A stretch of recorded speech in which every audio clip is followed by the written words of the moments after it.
E aí, galera do Boom Digital, tudo bem com vocês? Começando mais um podcast aqui para vocês, para falar um pouquinho de marketing digital, desenvolvimento. Lembrando que nosso podcast vai ao ar todas as quartas-feiras, às 8 horas da manhã. E aí, meu amigo Maicon, como que você está, meu querido? Fala, Fabrício. Tudo jóia, cara. Começando aí mais um episódio. Vamos com tudo. Um tema muito interessante esse que acredito vai agregar para bastante pessoas. Sim, com certeza. E aí, tu queria dar os teus recadinhos aí de hoje? Qual que são os recados? Cara, vamos começar agora a abrir a sessão de abraços, né, cara? Mandar aí pro... Sessão de abraço. Sério, estamos com algumas pessoas nos acompanhando e essa semana, recebi uma mensagem bem legal de uma amiga minha, conheço de longa data, um dos meus primeiros contatos da MSN, cara. A senhorita Ana mandou uma mensagem bem bacana aí, falando que tá curtindo pra caramba o nosso podcast, tá acompanhando. Então, um grande beijão pra ela. Um beijão aí pra minha prima Elaine aí, que tu conhece também, tá acompanhando todos os episódios, tá grudada aí. Os nossos em amigos breve, aí também.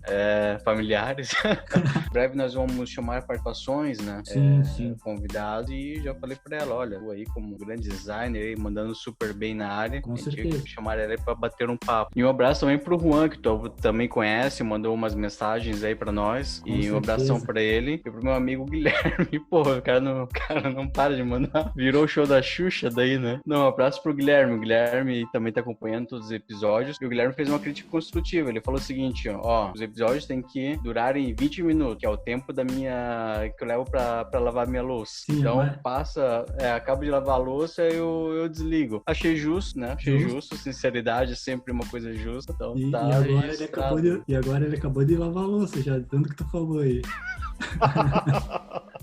Já acabou. Esses filhos da mãe aqui, 20 minutos de abracinho, o que é? Show da Xuxa agora? Mas beleza, Fabrício, vamos lá. Vamos lá. Qual que é o tema de hoje? Então, hoje a gente vai falar aí, Maicon, de como fazer o seu site aparecer no Google sem precisar pagar. É bom, né? Quando não precisa pagar as coisas, né? Só muito ganhar. bom. E é exatamente isso que a gente vai trazer. A gente vai trazer algumas técnicas, né? Que a gente vai aprimorando ao longo da nossa trajetória e no qual a gente consegue realmente trazer bons resultados sem o cliente precisar investir um dinheiro no Google, né? Sem o cliente precisar só ter trabalho, né? Porque é o que eu sempre falo para ti, né? Hoje em dia as pessoas estão muito naquela questão também de querer as coisas para ontem. E o Google não acontece dessa forma, né? A gente tem que ter um vínculo ali de troca com o Google para poder a gente conseguir sempre ranquear, né? Mas existem vários hackzinhos, as alternativas que a gente consegue também melhorar essa performance do nosso site, da nossa comunicação no Google, dessa ferramenta. Exatamente, Fabrício. Quando a gente fala do site aparecer no Google, né? Uma das principais perguntas que a gente ouve é como é que eu faço para o meu site aparecer no Google? Que mais de 90% das pessoas utilizam esse mecanismo de busca, né? Uhum. Existem duas formas, né? Ou a maneira paga ou a maneira gratuita. Só que a maneira gratuita não é uma maneira rápida, né? Exato. Leva um tempo. Enquanto se você, eu quero aparecer do dia para noite, é possível? É possível, mas aí você tem que pagar, né? Criar ali uma conta no Ads, colocar um crédito, criar uma campanha, para daí você conseguir aparecer do dia para noite. Caso contrário, é um trabalho que é realizado a médio e longo prazo, né? Pelo menos uns 6 meses, por aí, 6 a 8 meses, para começar a ranquear em algumas palavras-chave que você, otimizou o seu site. Então, pessoal, neste episódio nós vamos falar de uma maneira abrangente, né? Sobre o que você precisa saber para pelo menos o básico, para pelo menos você saber contratar um profissional, né? Porque quando a gente não sabe o básico do básico, qualquer um que aparece fala uma coisa, o outro fala outra coisa, e você acaba ficando perdido. Então, nós vamos passar algumas técnicas, alguns conceitos bem básicos, né? Para pelo menos você ter mais ou menos um norte, né? Ter um conhecimento para você poder cobrar do profissional que você for contratar. Perfeito. Certo, Fabrício? Certo, isso aí mesmo. Então, como que vamos iniciar aí? O que tu sugere para nós começarmos a aparecer no Google? Para eu aparecer no Google, o que eu preciso? Joia. Primeiramente de um site, né? Justo. E site por site, qualquer um pode criar, né? Mas nem todos conseguem criar de uma maneira otimizada, de uma maneira estruturada, né? Para o Google enxergar aquele site como relevante. E como é que funciona? Basicamente, o Google, ele dá uma pontuação para cada site. Então, cada site que o Google indexa, ou seja, que ele mapeia aquele site, que ele toma conhecimento daquele site, ele dá uma pontuação, certo? Então, o desafio é melhorar esta pontuação para que o teu site fique melhor posicionado do que o site do seu concorrente. Então, para isso, nós utilizamos técnicas e o conceito de SEO. O que é o SEO? São otimizações para os mecanismos de busca, ou seja, são técnicas e métodos que você utiliza para otimizar o seu site, para o robô do Google. Imagina o seguinte, toda noite tem um robozinho ali do Google que ele vasculha site por site, ele olha site por site, verificando que tipo de alterações aquele site teve, que tipo de melhorias, que tipo de conteúdos aquele site produziu, e aí ele dá uma nova pontuação para aquele site. Então, ele vive em constante mutação, né?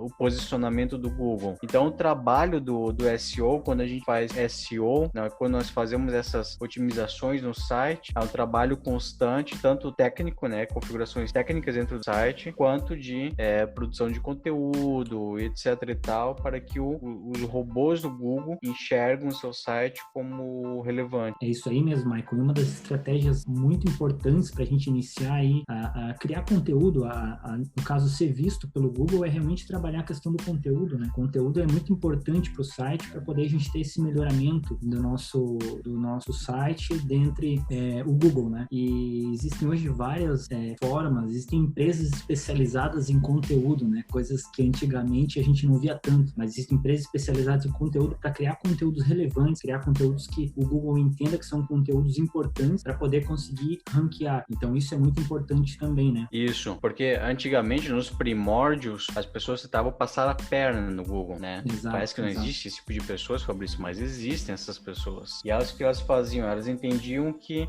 queriam ranquear para uma palavra-chave, por exemplo, comprar bolsas de couro. A pessoa tinha um site ali que vendia bolsas de couro. Então, o robô do Google, o mecanismo como ele olhava para os sites era muito, entre aspas, muito pobre, né? Muito rudimentar. Ele procurava por palavras-chave. Então, quando ele olhava para uma página e a página tinha muitas palavras sobre venda de bolsas de couro, ele acabava dando uma pontuação melhor, porque ele, entre aspas, pensava, né? Pô, se essa página aqui tem bastante palavras de bolsas de couro, então deve ser mais relevante. Então, as pessoas enchiam, mesmo se o conteúdo fosse ruim, péssimo, vago, né? Eles enchiam a página daquela palavra-chave e aí ranqueavam. Só que o que acontece? Com o tempo, esses algoritmos do Google, esses robôs começaram a ficar mais inteligentes. Então, eles não analisam mais apenas palavra-chave. Se você encher palavra-chave que você quer ranquear, acaba Vai ficando... ter muita diferença em si, né?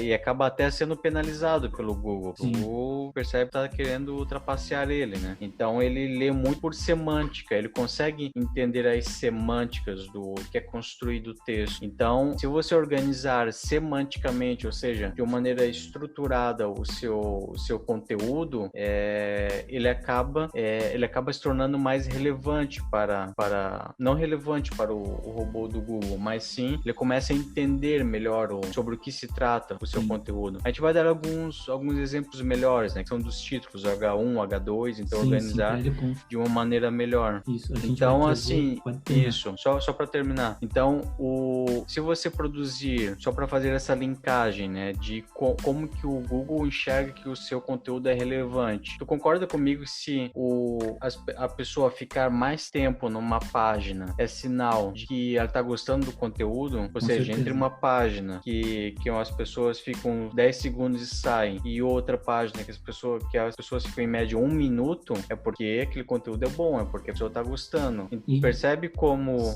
não é só hackzinho e ficar enchendo de, que a gente chama técnicas de black hat, que é para você enganar os robôs do Google, e que ele acaba sendo de uma maneira mais inteligente, mais humana, né, para a pessoa permanecer na página. Então, ou seja, a gente sai de um princípio de que você tem que construir um bom conteúdo para as pessoas mesmo se alimentarem daquele conteúdo, né? Se alimentarem e tirarem valor. Exato. E com isso, automaticamente, a pessoa tecnicamente fica mais tempo na página, e é isso que é o robô do Google capta. Tu vê muitos sites assim, questão, sei lá, sites médicos Marcos, exemplo, que tem conteúdos relevantes ali, que até mesmo esses conteúdos relevantes que sites disponibilizam, eles vão ranquear para que a pessoa consiga usar daquele conteúdo, e aquele conteúdo sempre vai estar no topo, né? Então, conteúdos relevantes de forma inteligente. É isso que o Google está buscando hoje, não é esses conteúdos sem pé nem cabeça, igual falou, né? E algumas dicas aí que a gente pode estar trazendo, dicas, basicamente, algumas delas aqui, talvez o próprio pessoa que está mexendo no site vai conseguir trabalhar, ou se não, vai precisar realmente contratar um desenvolvedor, mas que são técnicas muito importantes na hora que a gente vai estar confeccionando, desenvolvendo um site. E essas técnicas aqui, elas também auxiliam muito nessa questão do ranqueamento do Google, e muitas delas também auxiliam muito na questão de conteúdo para o site, né? A gente vai falar um pouquinho também. Então, redução do tamanho das imagens é muito importante, né? Imagens grandes é ruim de carregar, então o Google, identificando essas imagens muito pesadas, ele não dá tanta importância para o conteúdo. Isso é importante. Então, a gente salientar aqui, as imagens precisam estar de acordo com a estrutura do Google. Várias ferramentas que ele consegue realmente metrificar e ver, esse peso dessa imagem é muito pesado e vai dar problema no carregamento. Então, ele consegue identificar. A gente fazer essa redução das imagens é muito importante dentro do site. Trabalhar com imagens pequenas, mas também, com qualidade boa, né? Outro ponto da redução das imagens, do tamanho, é referente ao tempo que a pessoa fica no dispositivo, né? Tanto no celular quanto no computador. Esse tempo de carregamento faz com que as pessoas não dêem tanta importância ao conteúdo. Então, elas vão acessar aquele conteúdo vai ficar pesado, vai demorar para carregar e elas vão sair. Então, elas nem vão conseguir muitas vezes ver o teu conteúdo. Então, um site pesado é um site extremamente ineficaz, né, para o negócio de marketing, para o seu negócio. Então, redução de imagem é super importante. Exatamente, Fabrício, porque, tu pensa, né? Tu fica 6 meses a 1 ano fazendo um baita trabalho, produzindo conteúdo, né?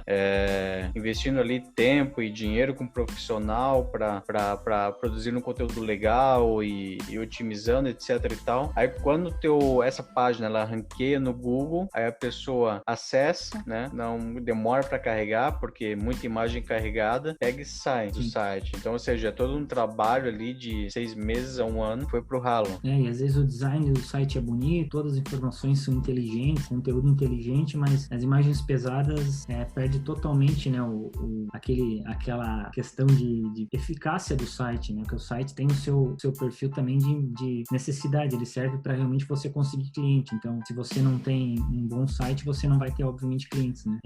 Títulos nas páginas referente aos assuntos é importante, né? Sempre que a gente acessa o site, quando tem no navegador lá em cima o nome da página, porque isso o Google também identifica como sendo importante. Tem vários outros aspectos em questão de título que o Google imagina, o Google busca no site para poder trazer relevância, né? Eu vou até linkar aqui que são os meta descriptions, que também são esses títulos dentro dessas páginas, né? A questão também das palavras-chave dentro do site é importante ter, dá real importância para isso. Então, a gente, quando vai desenvolver um site, eu gosto de desenvolver até mesmo quando eu vou estar fazendo algum código, até as classes dos comandos eu uso, tem a relevância, que é importante tudo ter relevância dentro do site, para ele ficar realmente um site composto, né?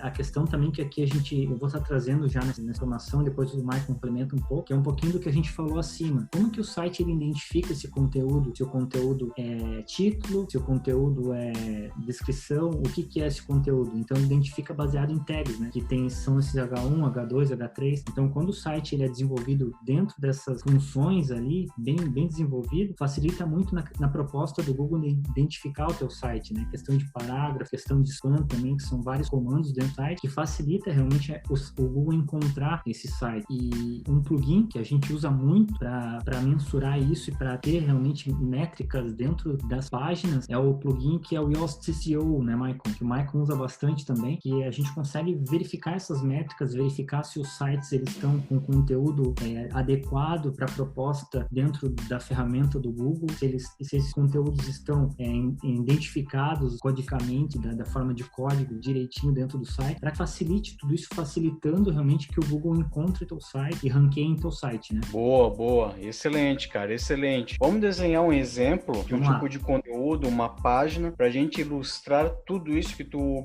comentou, que é bem importante, fundamental na página. Mas vamos pegar cada um destes elementos e vamos colocar na nossa página fictícia, nosso artigo. Vamos criar um artigo aqui, Fabrício, que a gente precise criar um SEO para ele, otimizar para o SEO. Qual que vai ser o tema? Vamos pensar aí sobre... Vamos para o mercado balaio de emagrecimento, né? 5 tipos de sucos naturais para você perder peso. Perder peso Fechou? na quarentena. Fechou. Perder peso na quarentena. Vamos supor, olha só, pessoal, vamos dar um passo atrás. Vamos supor que vocês fizeram uma pesquisa, identificaram que bastante pessoas estão buscando por como perder peso na quarentena. Todo mundo tá em casa, né? Difícil fazer exercício. Não é, né? Mas a gente fica meio vadio, né?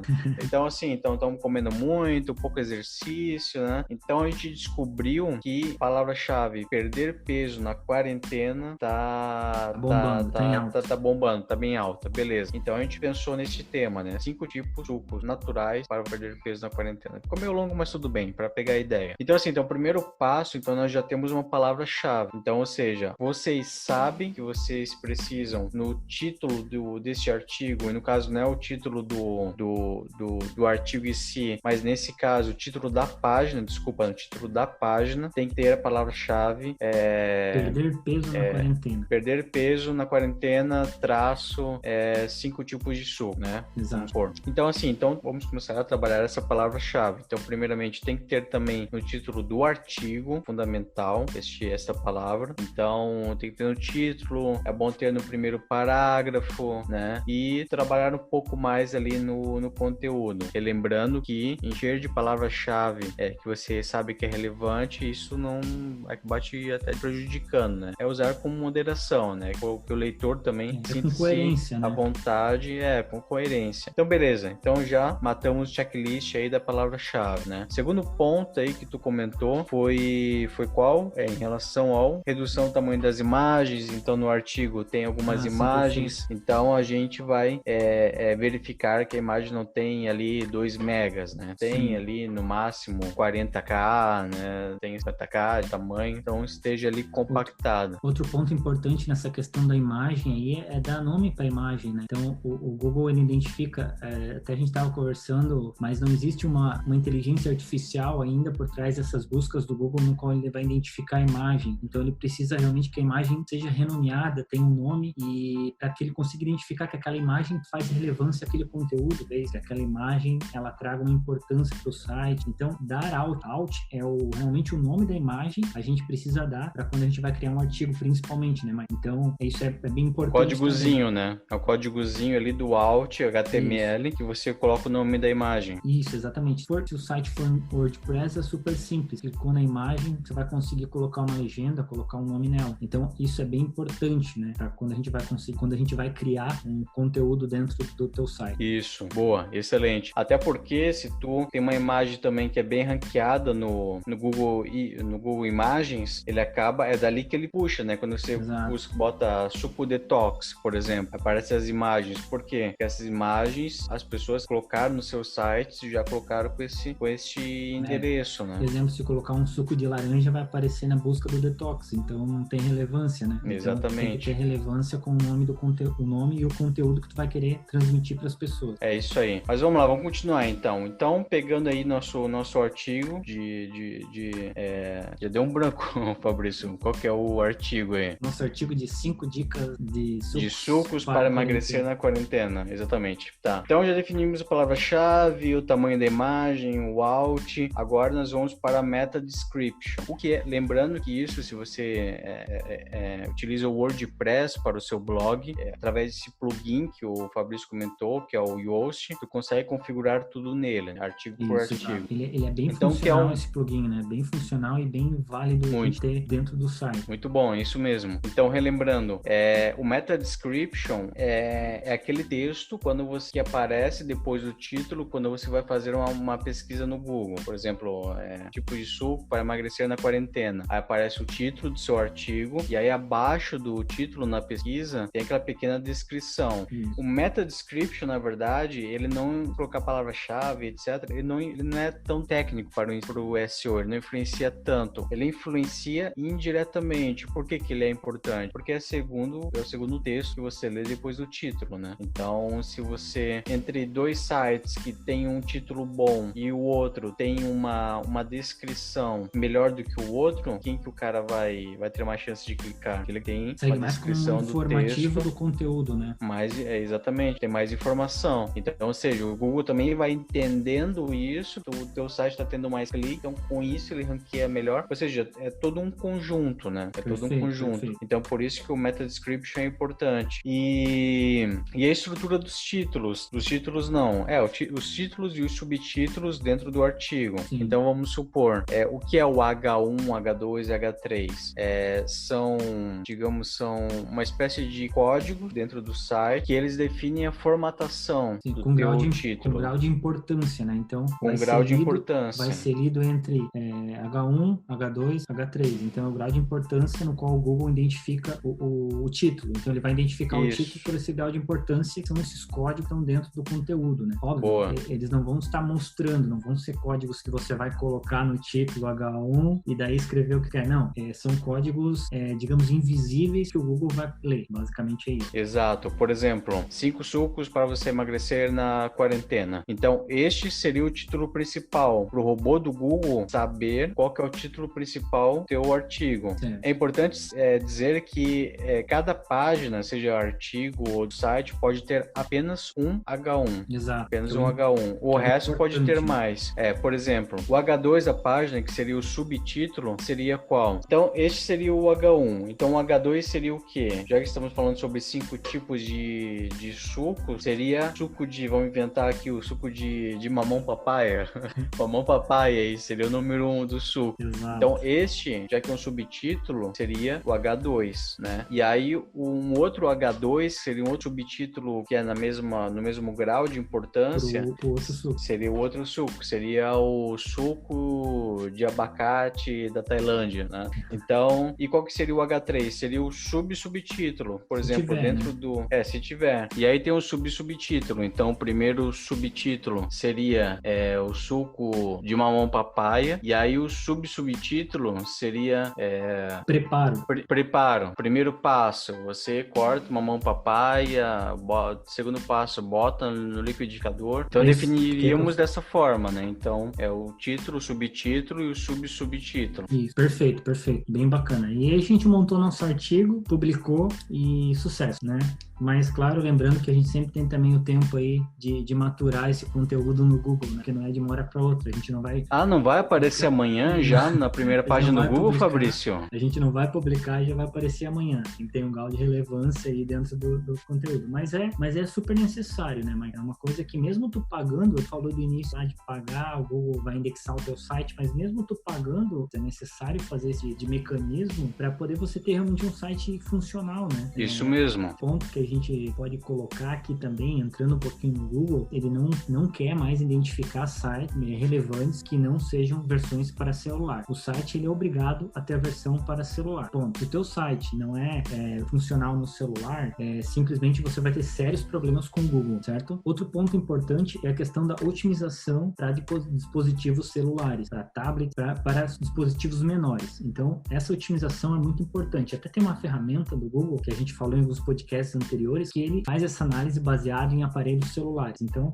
o teu site tem que ter uma ótima otimização para celular. Por que tem essa diferença? Porque a diferença é que, muitas vezes, a pessoa também vai acessar o site teu baseado no 4G, no 3G. Então, o site ele tem que ter realmente essa relevância para conseguir que você tenha um bom acesso, né, que o seu cliente tenha um bom acesso no site nesses dispositivos celulares. Então, tem várias otimizações aí que a gente pode estar fazendo, mas a ideia principal aqui da gente colocar esse tópico é saber que é primordial você ter um bom site nos dispositivos celulares, nos dispositivos... E quando a gente fala aí no público B2C mesmo, ou seja, quando você vende para o cliente final, a maioria está no celular, sim, né, com cara? Certeza. A maioria quando é B2B ainda tem bastante um público, tá no escritório, acessa pelo computador, etc e tal. Mas, cara, eu percebo assim, tem as pessoas que estão ingressando agora no digital, né?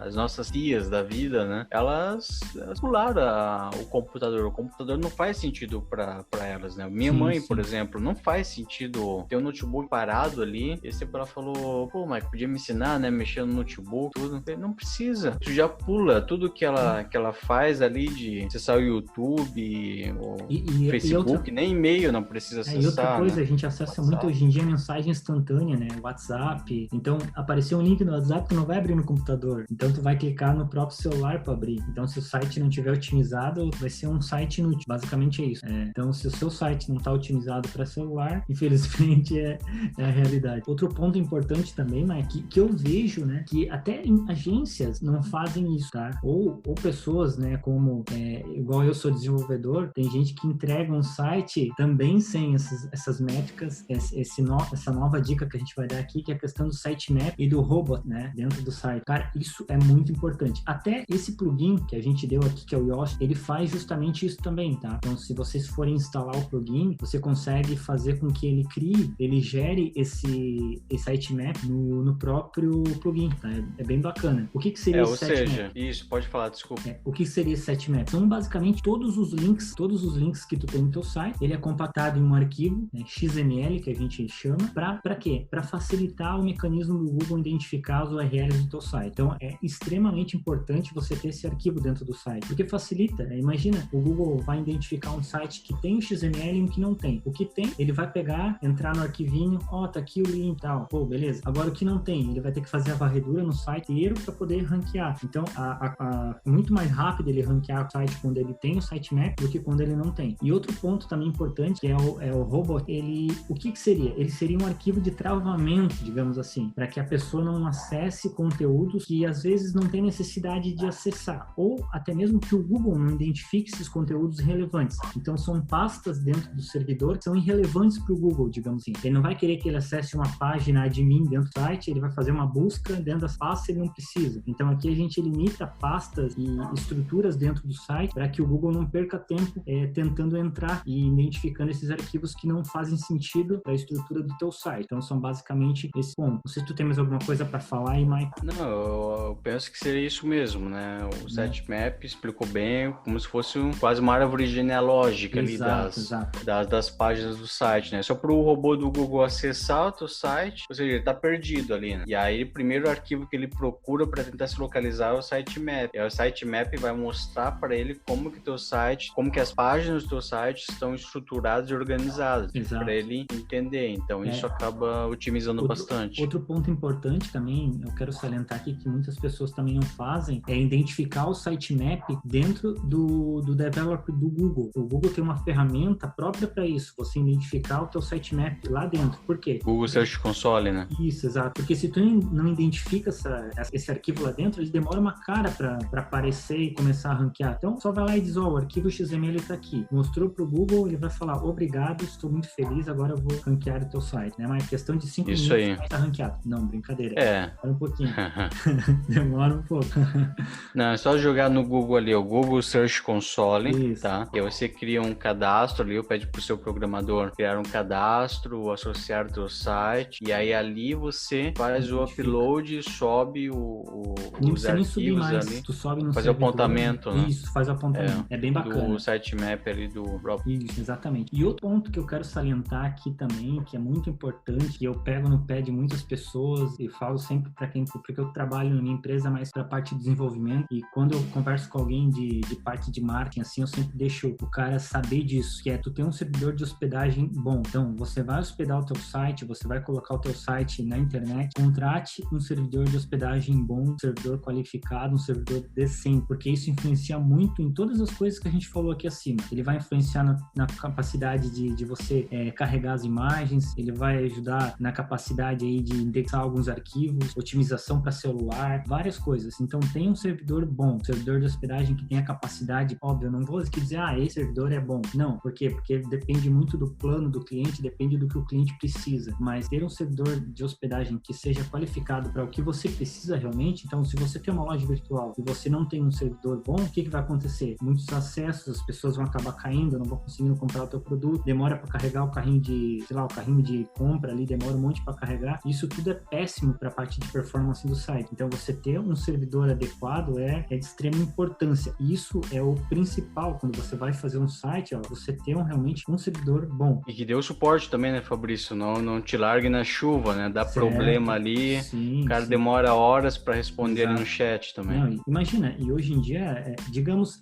assim, o servidor de hospedagem, eu fazer uma analogia aqui, é como se fosse a tua empresa. Você tem a tua empresa e o prédio da tua empresa é o teu servidor de hospedagem. Se o prédio dá problema, se for um prédio ruim, que tem infiltração, que tem um monte de coisa, né, a empresa vai prejudicar toda a estrutura da empresa. Então, o servidor de hospedagem é realmente essa estrutura da empresa. Quando você vai ter uma empresa, você quer um prédio bom, seja bem pintado, um prédio que consiga que todas as pessoas trabalhem ali dentro do prédio, que o prédio não caia. O servidor de hospedagem é basicamente a mesma coisa, né? Exatamente. Deixa eu falar, o Fabrício é suspeito de falar, mas eu não sou tanto porque eu tô dando minha cara a tapa aqui. Pessoal, procurem a FWC Digital aí, que é a agência do Fabrício.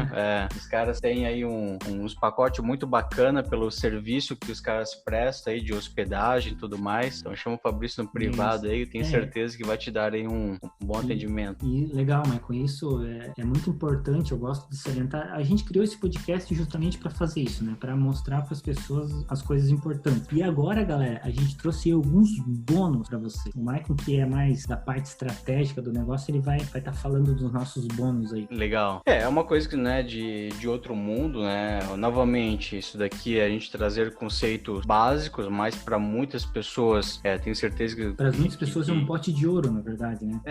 Porque não tem esse conhecimento, né? Todo mundo aí tá começando a entender e às vezes pra gente é simples, é básico, mas para muitas pessoas isso faz grande diferença. Pessoal, assim, conforme a gente comentou, o trabalho de SEO, otimização, isto é médio e longo prazo, né? Mas para dar uma otimizada no aparecimento no Google, existe uma ferramenta do Google chamada o Google Business, o Google Meu Negócio, né?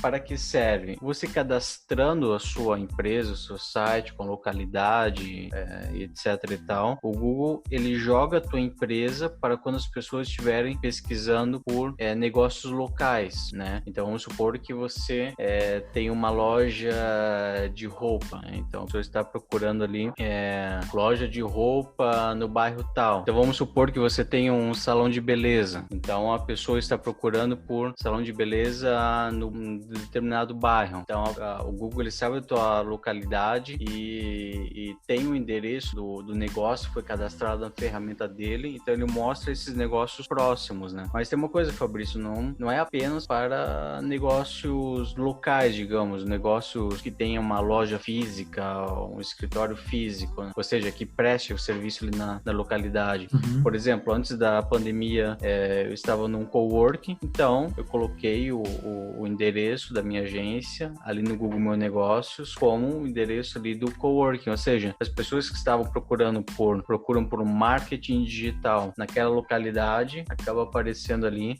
a persuadindo, né? Então, se você presta um serviço remotamente também, vale muito a pena você colocar ali um ponto de referência como endereço para o Google fazer esta associação. Então, assim, é questão de dias, de semanas e o Google já faz todos esses linkamentos. Uhum. E é legal que a ferramenta, ela também disponibiliza até para a gente criar promoções e páginas na própria ferramenta, né? Então, a pessoa às vezes viu ali a campanha, viu o endereço, tudo, você consegue até colocar, sei lá, se você tem algum produto ou vende algum serviço, então você até consegue cadastrar ali, que a pessoa já visualiza, é como se fosse um microsite dentro da própria ferramenta do Google, é bem importante. Isso, boa. É isso mesmo, então fica bem fácil de fazer, tem umas habilidades boas, então você pode fazer hoje mesmo isso daí. Certo. Legal, Fabrício, então vamos para as ferramentas, né, que são interessantes para fazer as mensurações, fazer as pesquisas e por aí vai. Primeiro, a SEMrush, que é uma ferramenta, ela é paga, mas tem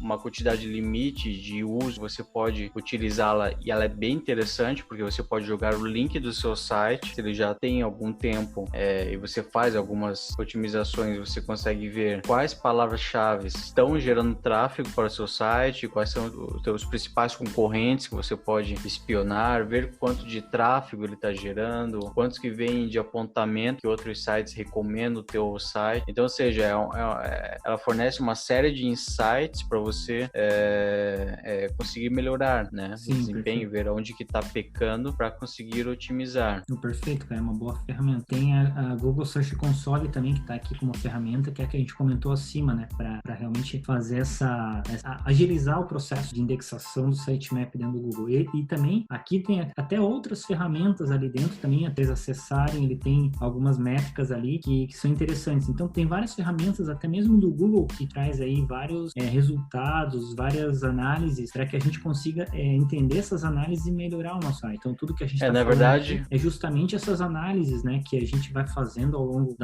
do tempo com nossos clientes, dependendo, obviamente, do tempo que a gente tem para trabalhar com eles, porque, igual eu falei inicialmente, nada de um dia para noite, né? Então, tem que ter um tempo aí para testar, ver como que funciona, ver as melhorias que tem. Tem alguns hacks que a gente usa, que a gente sabe o caminho certo, mas, ao mesmo tempo, isso é pontual para cada cliente. Cada cliente vai ter a sua necessidade, cada cliente vai ter a sua forma aí de conseguir gerar esse tráfego no Google, né? Boa.